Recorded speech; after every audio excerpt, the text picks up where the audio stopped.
시애틀 순복음교회 성도 여러분, 한 주간도 주님의 은혜 가운데 평안하셨습니까? 오늘도 참 좋은 날입니다. 오늘 이 귀하고 복된 주일 아침 하나님께 정성껏 예배드리시고 하나님이 우리를 위해서 준비하신 그 크신 은혜 가운데 거하시기를 예수님의 이름으로 축원드립니다. 우리 다 같이 사도신경 하심으로써 6월 4일 첫째 주 주일 예배를 하나님께 드리겠습니다.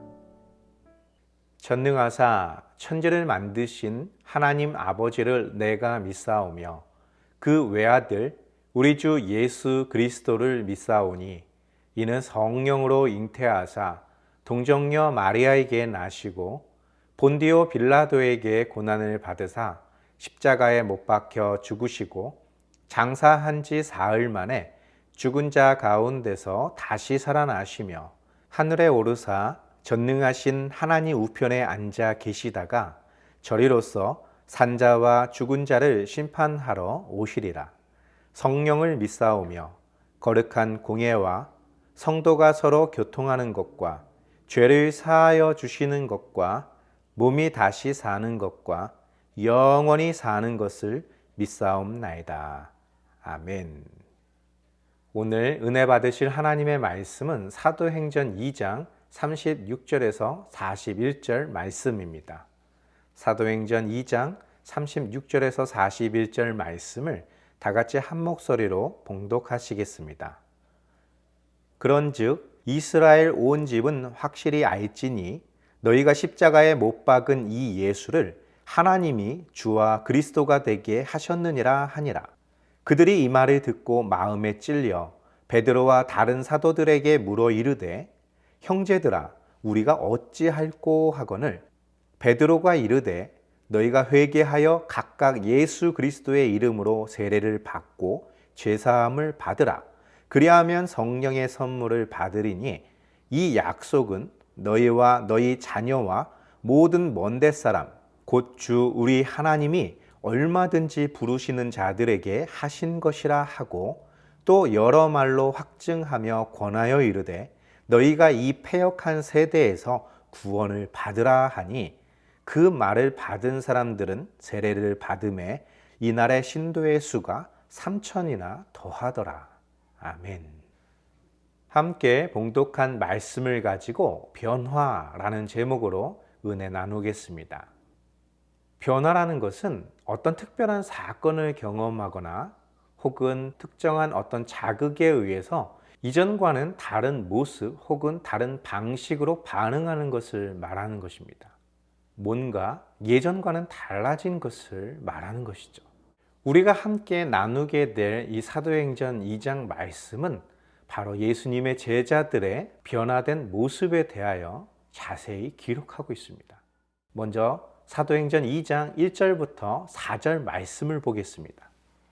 오순절날이 이미 이름에 그들이 다 같이 한 곳에 모였더니 호련히 하늘로부터 급하고 강한 바람 같은 소리가 있어 그들이 앉은 온 집에 가득하며 마치 불의 혀처럼 갈라지는 것들이 그들에게 보여 각 사람 위에 하나씩 임하여 있더니 그들이 다 성령의 충만함을 받고 성령이 말하게 하심을 따라 다른 언어들로 말하기를 시작하니라. 아멘. 이 말씀은 오순절날 제자들이 마가 다락방에 함께 모여 있을 때 그곳에 임재하신 성령 강림 사건을 기록한 것입니다. 크게 세 가지의 형태로 묘사하고 있는데요. 그 첫 번째는 소리입니다. 하늘로부터 급하고 강한 바람 같은 소리가 그들이 앉아있는 온 집에 가득했다라는 것입니다. 하늘로부터 무엇인가가 그들이 있는 곳으로 매우 빠른 속도로 다가오고 있었다는 것을 묘사한 것이죠. 또한 그 소리가 얼마나 강력했는지 그들이 앉은 온 집에 가득하다라는 표현을 쓸 정도로 온 집을 진동시키고 있었다라는 것입니다. 그리고 두 번째 현상은 각 사람 머리 위에 불이 임했다라는 것이죠. 단순히 어떤 소리만 있었던 것은 아닙니다. 마치 불의 혀처럼 갈라지는 것이라는 표현을 썼는데 이것은 불이 활활 타고 있는 모습을 묘사한 것이죠. 그런 것들이 소리와 함께 그들의 눈에 보였다라는 것입니다. 그리고 그 활활 타오르는 불꽃은 각 사람 위에 임하였다라고 말하고 있습니다. 이러한 모습은 과거 이스라엘 백성들이 광야에서 모세가 성막을 완성하고 하나님께 봉헌하였을 때, 그리고 솔로몬이 성전을 완성한 후에 하나님께 낙성식을 하였을 때 그때 임했던 사건과 굉장히 흡사한 일들이 벌어졌다라는 것이죠. 다시 말해서 하나님께서 그곳을 거룩하게 하셨을 뿐만 아니라 그곳에 모인 한 사람 한 사람을 하나님의 성전, 즉 교회로 세우시는 장면이었다라는 것입니다. 바로 세 번째의 묘사가 그 하나님이 세우신 성전, 즉 그곳에 모여있는 한 사람 한 사람을 하나님의 성전이 되게 하신 후 무엇인가를 말하게 하셨다라는 것입니다. 그것은 자신들의 의지로 스스로 하는 말이 아니라 성령이 말하게 하심을 따라서 그들이 말하기를 시작했는데, 특이한 점은 그들이 한 번도 사용해 본 적이 없는, 그들이 알지도 못하는 여러 나라의 말로 말하고 있었다라는 것입니다. 이것이 성령 충만한, 즉 성령 세례를 받은 사람들에게서 나타나는 첫 번째 표적인 방언입니다. 그런데 우리가 명심해야 될 것은 그들이 어떤 언어로 말을 하고 있었는지, 혹 그것이 알아들을 수 있는 말인지 우리가 알아들을 수 없는 생소한 말인지에 대한 것은 그렇게 중요하지 않습니다. 그것보다 중요한 것은 성령이 말하게 하심을 따라 그들이 말하기 시작했다라는 것에 있습니다. 그 성령이 말하게 하심을 따라 말했다라는 표현에서 알 수 있듯이 그것은 모국어일 수도 있고 외국인들이 사용하는 타국어일 수도 있고, 또는 우리가 알아들을 수도 이해할 수도 없는 오늘날 우리가 방언 기도라고 말하고 있는 그런 영적인 언어일 수도 있습니다. 그런데 중요한 것은 어떤 방언, 어떤 언어가 중요한 것이 아니라 그들의 입을 통해서 나오는 모든 말들이 성령이 말하게 하심을 따라 말하고 있었다라는 것에 성경은 초점을 맞추고 있습니다. 그렇다면 성령께서는 왜 이처럼 다양한 언어들로 그들로 하여금 말하게 하셨던 것일까요? 사도행전 2장 5절에서 13절 말씀을 보면 그 이유를 알 수 있습니다. 그때의 경건한 유대인들이 천하 각국으로부터 와서 예루살렘에 머물러 있더니 이 소리가 나매 큰 무리가 모여 각각 자기의 방언으로 제자들이 말하는 것을 듣고 소동하여 다 놀라 신기하게 여겨 이르되, 보라, 이 말하는 사람들이 다 갈릴리 사람이 아니냐? 우리가 우리 각 사람이 난 곳 방언으로 듣게 되는 것이 어찌 됨이냐? 우리는 바데인과 메데인과 엘람인과 또 메소포타미아, 유대와 갑바도기아, 본도와 아시아, 부르기아와 밤빌리아, 애굽과 및 구레네에 가까운 리비아 여러 지방에 사는 사람들과 로마로부터 온 나그네, 곧 유대인과 유대교에 들어온 사람들과 그레데인과 아라비아인들이라. 우리가 다 우리의 각 언어로 하나님의 큰 일을 말함을 듣는도다 하고 다 놀라며 당황하여 서로 이르되, 이 어찌된 일이냐 하며, 또 어떤 이들은 조롱하여 이르되 그들이 세술에 취하였다 하더라. 아멘. 바로 성령이 말하게 하심을 따라 각 나라 방언으로 말하고 있을 그때에 오순절 절기를 지키기 위해 천하 각국에서부터 몰려든 경건한 유대인들이 제자들이 하는 말을 듣게 되었습니다. 참으로 놀라운 것은 그들은 갈릴리 지역의 사람들, 다시 말해서 배우지 못한 무식한 사람이라는 뜻입니다. 전혀 외국어를 알 수 없을 법한 그들이 어째서 우리가 지금 현재 살고 있는 그 나라의 말로 말을 하고 있느냐라는 것이죠. 그것도 한두 군데의 말로 말하는 것이 아닙니다. 지금 쭉 나열하고 있는 그들의 출신지를 살펴보면 지금의 유럽과 중동, 아프리카, 당시 로마가 지배하고 있었던 모든 나라의 말들로 말하고 있었다라는 것이죠. 중요한 것은 그 나라의 말을 흉내내는 것이 아니라 그들이 다 알아들 수 있는 말로 말하고 있었다라는 것이죠. 10절 말씀은 그들이 그토록 다양한 언어로 하고 있는 말이 무엇인가에 대하여 기록하고 있습니다. 바로 하나님의 큰 일이라고 말하고 있습니다. 그들이 각각 다른 언어들로 하나님의 큰 일을 말하고 있었다라는 이 표현은 과거의 어떤 한 사건과 굉장히 연관이 있다는 것을 말해주는 것입니다. 바로 바벨탑 사건입니다. 사람들이 바벨탑을 쌓았던 근본적인 이유가 있다면 하늘에 닿을 만큼 탑을 쌓고 자신들의 이름을 두어 우리로 하여금 흩어짐을 면하게 하자라는 이유였습니다.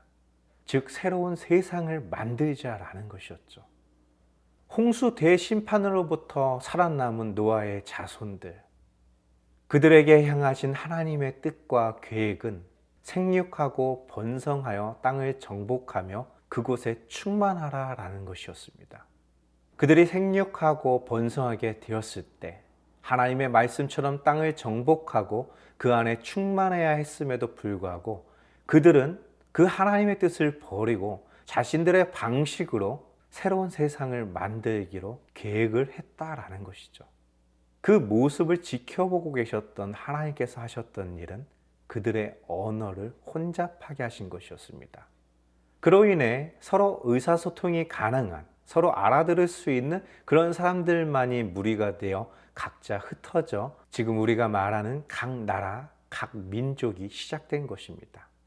그 시기가 오늘날 역사적인 연대로 계산해 보았을 때 BC 2300년경이라는 것을 알 수가 있습니다. 바로 오늘날 모든 고고학적인 자료들을 통해서 각 나라, 각 민족의 시조라고 할 수 있는 사람들이 등장하고 있을 시기인 것이죠. 우리 민족에게도 그러한 신화가 있는데 바로 BC 2333년에 단군이 홍익인간 정신으로 고조선이라는 나라를 세웠다라는 기록입니다.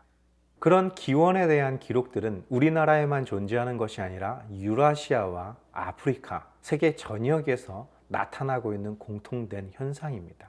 바로 이 바벨탑 사건은 언어가 분리되고 나라와 민족, 인종이 분리된 그런 사건이었다면 오순절날 마가 다락방에서부터 시작된 예루살렘에 있었던 이 사건은 모든 흩어진 열방을 하나님의 이름으로 다시 하나가 되게 하는 사건이었다라는 것이죠. 과거 바벨탑 사건은 자신들의 이름, 자신들이 원하는 삶을 위하여 쌓았다면 오순절날 하나님이 세우신 성전, 하나님이 기름 부어 택하신 그 교회는 하나님의 이름과 그분이 하신 모든 일들에 대하여 말하기 시작했고 그 말씀대로 순종하는 삶이 시작되었다라는 것입니다. 참으로 놀랍지 않습니까? 왜 하나님은 1년에 3차례 경건한 유대인들에게 예루살렘으로 모일 것을 명령하셨던 것일까요? 그 명령을 내리셨던 장소는 이스라엘 백성들이 온 땅에 흩어져 살지 않았던 그 광야 생활을 하고 있을 때 주어졌던 하나님의 말씀이었습니다. 그들이 가게 될 약속의 땅, 그 가나안 땅에 도착하게 되면 거기서 반드시 너희 대대로 지켜야 되는 그런 영원한 규례였던 것이죠. 그들은 1500년 동안 그것이 무엇을 의미하는지, 왜 그 시간에 그곳에 가야 되는지에 대해서 알지 못했지만 그들에게 주어진 이 오순절 절기에 대한 명령은 바로 성령이 임하실 때 모든 나라가 하나가 되게 하시려는 하나님의 계획 속에서 벌어졌던 사건이었다라는 것이죠. 즉 온 세상에 흩어져 살고 있는 경건한 유대인들, 하나님의 백성들이 그 오순절 날에 하나님의 크신 역사를 그들의 귀로 듣게 하고자 하셨던 날로 하나님이 정해 놓으셨다라는 것입니다. 그럼에도 불구하고 그 사건에 대하여 조롱하는 이들도 있었습니다. 저들이 새 술에 취했구나. 그것 말고는 설명할 길이 없는 겁니다. 저들이 술에 취해서 어디선가 들어보았을 법한 그런 말로 지금 술주정을 하고 있는구나 라고 그들은 해석하고 있었다라는 것이죠. 이에 대해 베드로는 말합니다. 사도행전 2장 14절에서 24절입니다. 베드로가 11 사도와 함께 서서 소리를 높여 이르되 유대인들과 예루살렘에 사는 모든 사람들아 이 일을 너희로 알게 할 것이니 내 말의 귀를 기울이라. 때가 제3시니 너희 생각과 같이 이 사람들이 취한 것이 아니라 이는 곧 선지자 요엘을 통하여 말씀하신 것이니 일러스되 하나님이 말씀하시기를 말세에 내가 내 영을 모든 육체에 부어주리니 너희의 자녀들은 예언할 것이요 너희의 젊은이들은 환상을 보고 너희의 늙은이들은 꿈을 꾸리라. 그때에 내가 내 영을 내 남종과 여종에게 부어주리니 그들이 예언할 것이요 또 내가 위로 하늘에서는 기사를 아래로 땅에서는 징조를 베풀리니 곧 피와 불과 연기로다. 주의 크고 영화로운 날이 이르기 전에 해가 변하여 어두워지고 달이 변하여 피가 되리라. 누구든지 주의 이름을 부르는 자는 구원을 받으리라 하였느니라. 이스라엘 사람들아, 이 말을 들으라. 너희도 아는 바와 같이 하나님께서 나사렛 예수로 큰 권능과 기사와 표적을 너희 가운데 베푸사 너희 앞에서 그를 증언하셨느니라. 그가 하나님께서 정하신 뜻과 미리 아신 대로 내준 바 되었거늘 너희가 법 없는 자들의 손을 빌려 못 박아 죽였으나 하나님께서 그를 사망의 고통에서 풀어 살리셨으니 이는 그가 사망에 매여 있을 수 없었음이라. 아멘. 베드로가 일어나서 그들에게 말합니다. 너희가 말하는 것처럼 우리가 술에 취해 주정하는 것이 아니다라는 것이죠. 지금은 제3시라는 것입니다. 오전 9시를 말하는 것이죠. 바로 예수님께서 십자가를 짊어지셨던 그 시간이었습니다. 경건한 유대인들에게 있어서는 아침 기도를 하기 위해 성전으로 모여들고 있었던 시간이었다라는 것이죠. 왜 하나님께서는 하루에 3차례씩 예루살렘에서 기도를 하게 하셨던 것일까요? 평소 같으면 예루살렘 주변에 살고 있는 경건한 유대인들만 그러한 삶을 살았겠죠. 그런데 그때는 오순절이었습니다. 바로 그때 온 세상에서부터 몰려든 모든 경건한 유대인들 하여금 그들의 나라의 말로, 그들이 알아들을 수 있는 말로 하나님이 행하신 크신 일들을 듣게 하시려고 계획해 놓으셨다라는 것이죠.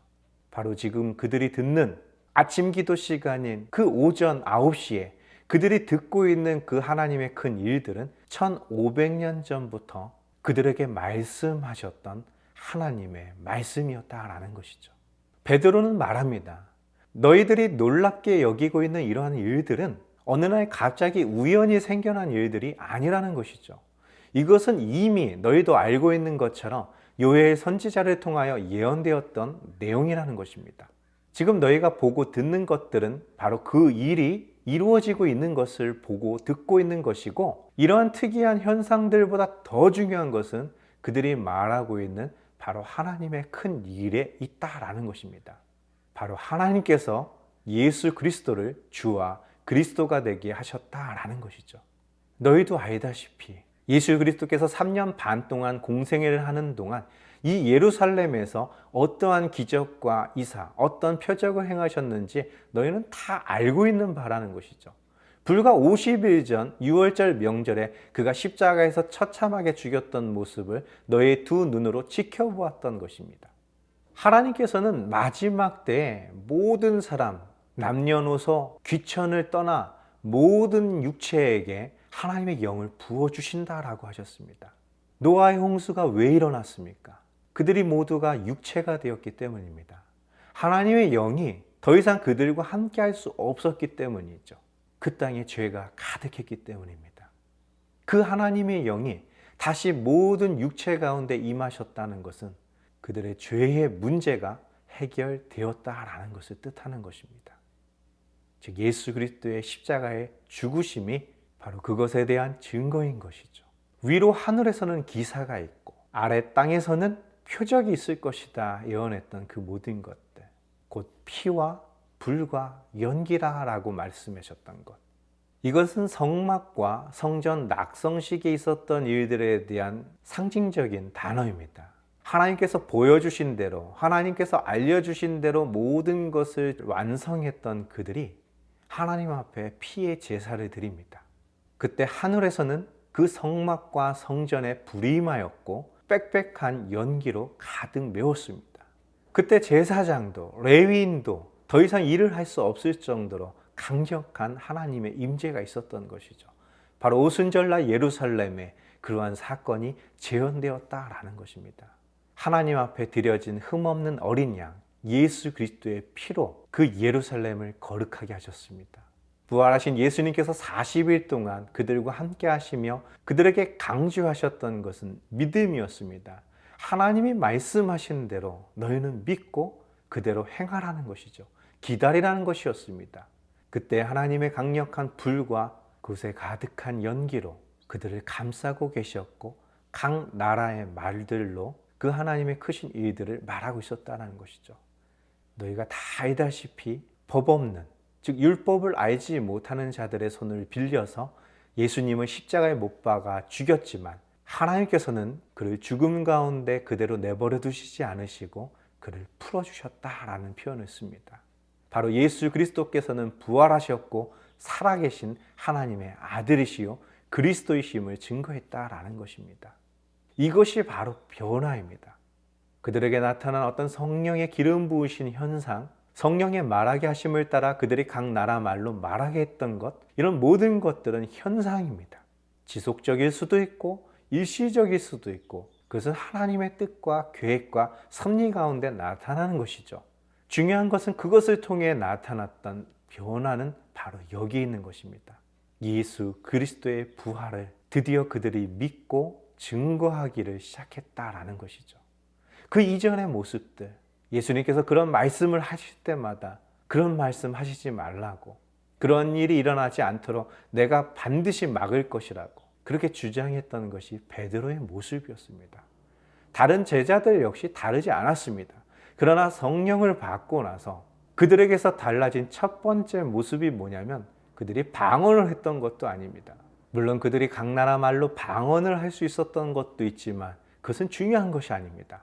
중요한 것은 이제 그들의 태도, 그들의 말이 달라지기 시작했다라는 것이죠. 성령의 말하게 하심을 따라 말하기 시작했던 그들이 이제 스스로 깨달아 과거 예수님께서 그들에게 말씀해 주셨던 말들을 하기 시작했다라는 것입니다. 그들은 훗날 그들을 죽이겠다고 위협하는 자들 앞에서도 담대히 그것을 외치고 있었다라는 것이죠. 바로 너희가 죽인 예수는 하나님의 아들이셨고 우리의 죄의 문제를 해결하기 위해 보내신 그리스도였다라는 것을 증거했다라는 것입니다.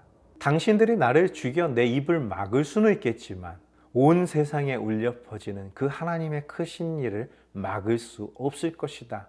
이것이 제자들이 땅끝까지 증거했던 복음이었습니다. 예수님의 제자들이 성령 충만함을 받고 변화되었던 것도 굉장히 중요한 사건이지만 그보다 더 중요하고 그보다 더 놀라운 변화는 예언된 모든 말씀이 예루살렘으로부터 시작해서 땅끝까지 이루어져 가고 있다라는 것입니다. 이제 이 성령의 역사는 그 어떤 것으로도 막을 수 없습니다. 그러므로 우리는 이 하나님의 말씀을 통해서 우리가 무엇을 말해야 되며 그들에게 무엇을 가르쳐야 되는지에 대하여 정확하게 알고 있어야 됩니다. 그럴 때 하나님의 역사가 나타나는 것입니다. 사도행전 2장 36절에서 41절 말씀을 보겠습니다. 그런즉 이스라엘 온 집은 확실히 알지니 너희가 십자가에 못 박은 이 예수를 하나님이 주와 그리스도가 되게 하셨느니라 하니라.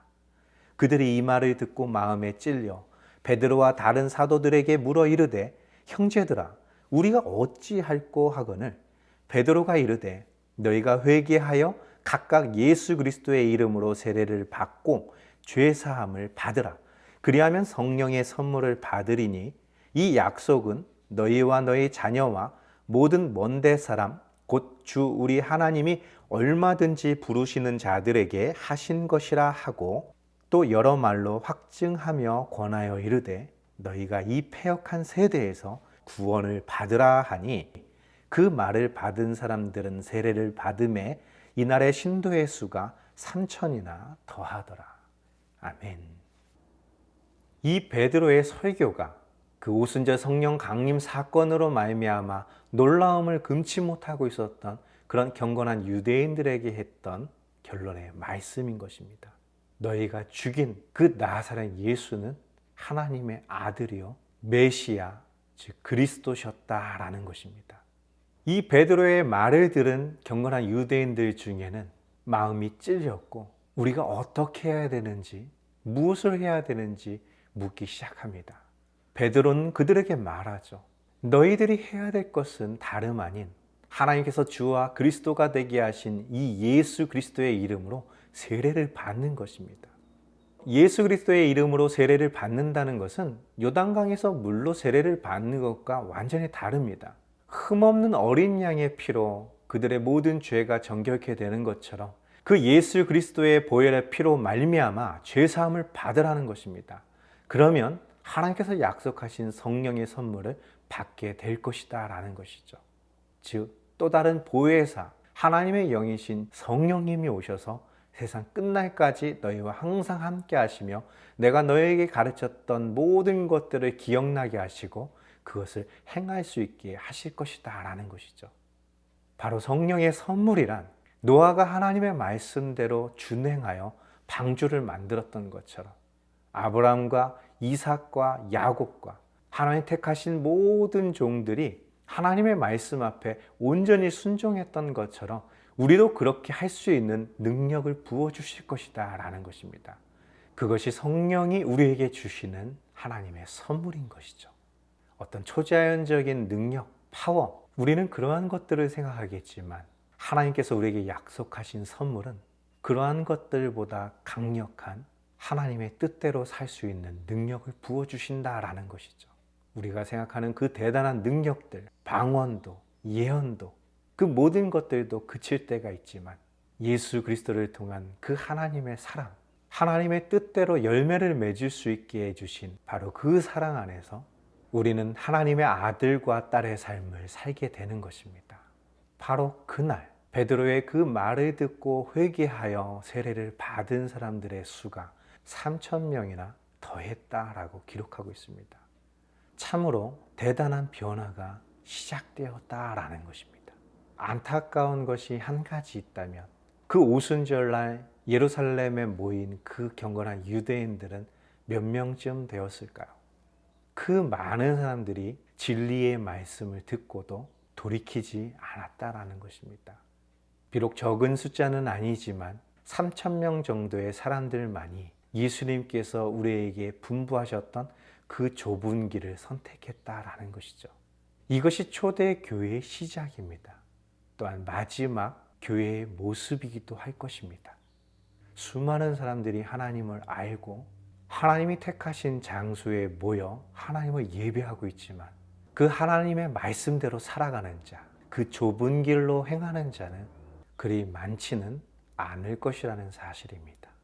그것이 하나님의 말씀이었고 그런 까닭에 우리는 성령 충만함 가운데 거해야 하는 것입니다.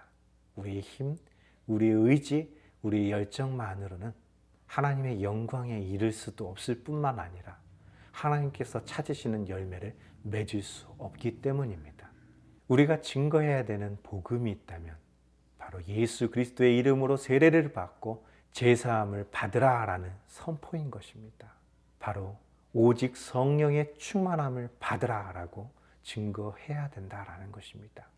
주님 오시는 그날까지 그러한 삶을 살며 그러한 삶을 소개해 줄 수 있는 그런 믿음의 증인이 될 수 있기를 예수 그리스도의 이름으로 축원드립니다. 다 같이 기도하겠습니다. 살아서 역사하시는 좋으신 아버지 하나님 감사와 찬양을 드립니다. 그들은 왜 하루에 3차례 하나님 앞에 나와 기도해야 하는지, 또한 왜 1년에 3차례씩 그 절기가 되면 하나님의 성전 예루살렘으로 와야만 하는지 알지 못했습니다. 예수님의 제자들 또한 왜 예루살렘을 떠나지 말고 아버지께서 약속하신 것을 기다려야 하는지 알지 못했습니다. 그러나 예수님께서 그들에게 말씀하셨던 것들은 모든 흩어진 경건한 하나님의 자녀들이 하나님의 크신 일들을 듣게 하시려는 것이었습니다. 그 하나님의 크신 일들은 그들이 로마 사람들의 힘으로 십자가에 못 박아 죽였던 예수가 하나님의 아들이요 주와 그리스도셨다는 것을 깨닫게 하시는 것이었습니다.